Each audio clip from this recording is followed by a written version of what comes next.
લે આ ચણિયો પણ ધોઈ નાખજે. આ સાડી, ચણિયો અને પછી બ્લાઉઝ, આ આટલા બધા કપડાં એક સાથે કેમ પહેરે છે? એક નાઇટી પહેરતી હોય તો? હા તો કાલથી એક નાઇટી પહેરીશ.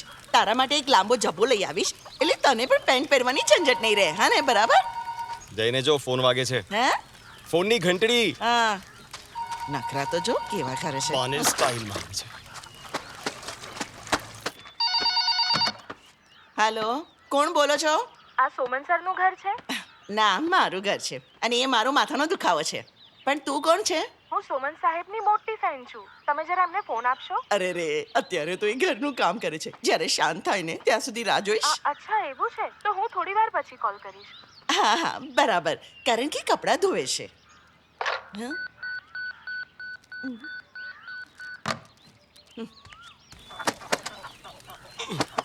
સાંભળ, હા. તારી કોઈ ફેને ફોન કર્યો હતો. શું? અરે બાતે મને બોલાવ્યો કેમ નહીં?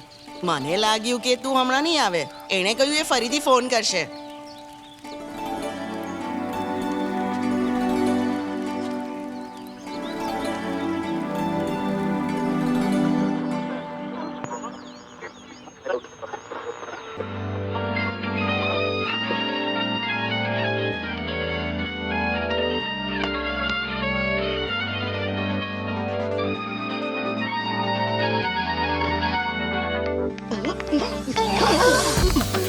હાલો. હેલો, સોમન સર વાત કરો છો?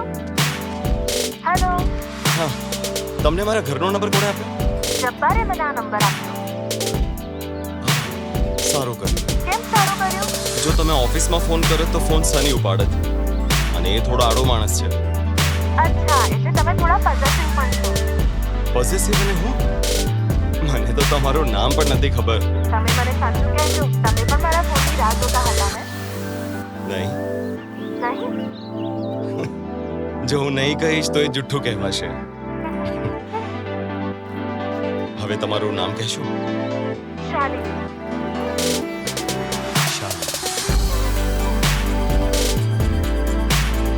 શું તમે બેબી શાલિની છો? બેબી નહીં, શાલિની.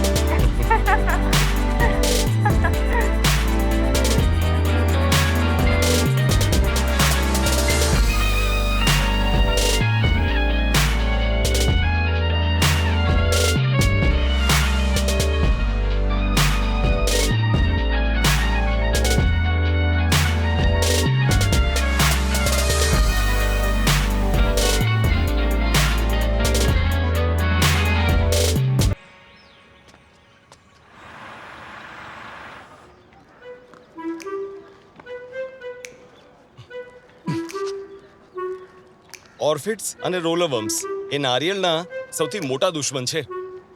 આ તો ભાતના ખેતરમાં હુમલો કરે ને? હા, અને ક્યારેક તો એ નારિયેળને પૂરેપૂરા ખતમ કરી નાખે છે. ખરેખર? હા તો હે? જા કામ કર, જાને.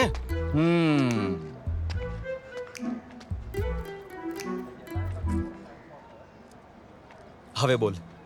તમે એક મોબાઈલ ખરીદી લ્યો ને, જેથી તમારી સાથે ગમે ત્યારે વાત કરી શકો. મોબાઈલથી આપણી તબિયત બગડી જાય શાલિની.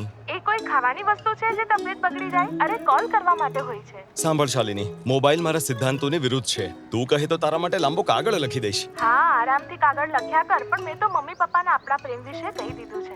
ખરેખર? મમ્મીનો તો ખુશીનો પાર ના રહ્યો હોય. હા, ખુશીનો પાર? અરે એમને તમારી ધૂળ કાઢી નાખી. હા, પણ શા માટે? મારી તો સરકારી નોકરી છે. મને કોઈ ખરાબ લત પણ નથી લાગી. ઇકો ફ્રેન્ડલી લાઈફ જીવું છું અને ખાવામાં ઓર્ગેનિક ખાઉં છું. અરે એટલે તો લોકો કહે છે કે તું પાગલ છે, મગજનો સ્ક્રૂ ઢીલો છે. પાગલ? હા, કોણ કહે છે? બધા તો આમ જ કહે છે. હા? પણ મને આ પાગલ છોકરો પસંદ છે. તો પછી શું ટેન્શન છે? હા, એક વાતનું છે. શું? આપણી વાત સાંભળીને મારી માના તો હોશ કોશ ઉડી ગયા છે. અરે એ તો કહે છે કે મારા કાકાના સંબંધીઓ મને આજકાલમાં જોવા આવવાના છે. હા તો ભલે ને જોવા આવે.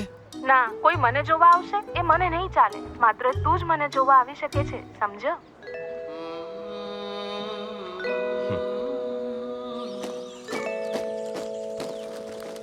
વાહ, મારે હવે જલ્દી પરણી જવું છે. અરે બાપરે, મારી બધી હળદર પડી ગઈ. જો તું લગ્ન નહીં કરે તો તારી જિંદગી બરબાદ થશે. લગ્ન પછી બીજાની જિંદગી કેમ બરબાદ કરવા માંગે છે તું? તારી ઉંમરની બીજી બાઓને પૌત્ર પૌત્રીઓને રમાડવાના કોડ હોય. અને તને તો પરણાવો જ નથી મને. જો તારી સાથે કોઈ પરણશે ને તો કરિયાવર એને તારે આપવું પડશે. એટલે સ્ત્રીધન નહીં પણ પુરુષ ધન હશે. મા દીકરો શું વાત કરી રહ્યા છો? સાજી હા? આ કહે છે એને લગ્ન કરવા છે. આ તો લગ્ન કરવા દો ને, એમાં શું વાંધો? છોકરી કોણ છે? શાલિની દેખાવામાં કેવી છે? હજુ સુધી જોઈ નથી. લે આ બોલો. બા શાલિની એવી છોકરી છે જે પોતાની સુંદરતા અને તબિયત વિશે સભાન છે. જોયા વગર કેવી રીતે કહી શકે? એની વાત ઉપરથી મને એમ લાગ્યું. સોમન, ખબર છે પ્રેમ કેવો હોય છે? રિક્ષામાં બેસીને જવા જેવો. તું ગમે ત્યાં એમાંથી ઉતરી શકે, પણ લગ્નનું એવું નથી હોતું. એ પ્લેનનું સફર કહેવાય, વચ્ચે ન ઉતરી શકાય. આ જીવન નિભાવવું પડે, સમજી વિચારી લેજે. હમ બિચારી છોકરી, મારા માથાનો દુખાવો હવે એને જશે. તે સાંભળ્યું? આ જે જગ્યા છે ને હા લાગે તો આ જ છે. આ રહ્યું પેલું ઘર દેવ રાઘવ છે અહીંયા. ત્યાં લે. ઠીક છે.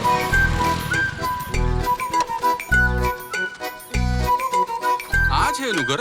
હા આ તો પેલા કેટરિંગ વાળા દિવાનનું ઘર છે ને? હા ચાલ અંદર જઈએ. હા. અરે ચાલ ચાલ ચાલ. હા. જરા જલ્દી કરને, એ લોકો આવતા જ હશે. હા ભલે. સરખી રીતે તળજે. હા.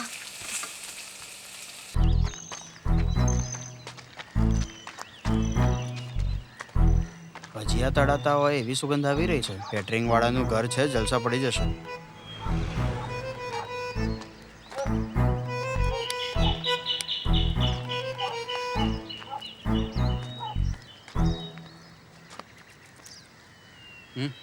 ચાલ પાછા જઈએ. ચાલ ચાલ.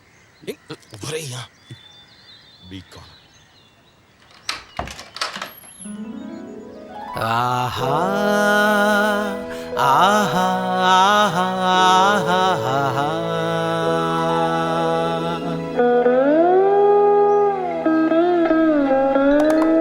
ચંદન જેવું જોબન મહકે, ચાંદો પણ જેની પાસે પાણી ભરે. તારા પ્રેમમાં તલ્લીન થવાને પાગલ પ્રેમી તારો આવ્યો છે. પાગલ પ્રેમી તારો આવ્યો છે. પાગલ પ્રેમી તારો આવ્યો છે. શાલિની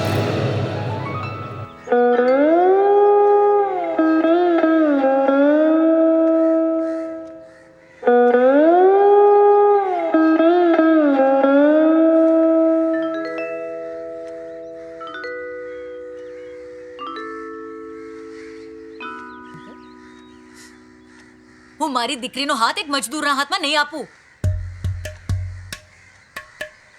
હવે આપણે નીકળીએ. જો આંટી તમે જબરદસ્તી આના લગ્ન બીજે નક્કી કરશો તો હું આને ભગાડીને લઈ જઈશ. છતાં પણ જો બીજે લગ્ન કરશે તો પણ મારો પ્રેમ એટલો જ રહેશે. આહા, અમારી પરમિશન વગર એ તમારી સાથે આવી જશે કે? હું બોલાવીશ તો આવી જશે. શું તું જઈશ કે?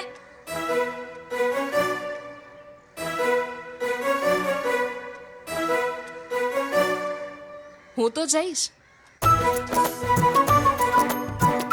તમે જરા અહીં આવો.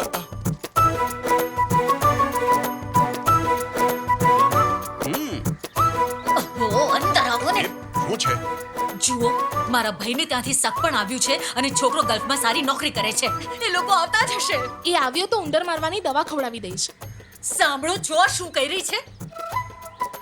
સાંભળ, જો તે આ છોકરા સાથે લગ્ન કર્યા ને તો હું આત્મહત્યા કરીને મરી જઈશ. તું મરી ગઈ ને તો પણ હું સોમન સાથે જ લગ્ન કરીશ. તો શું તે નક્કી કરી લીધું? 1000 વખત.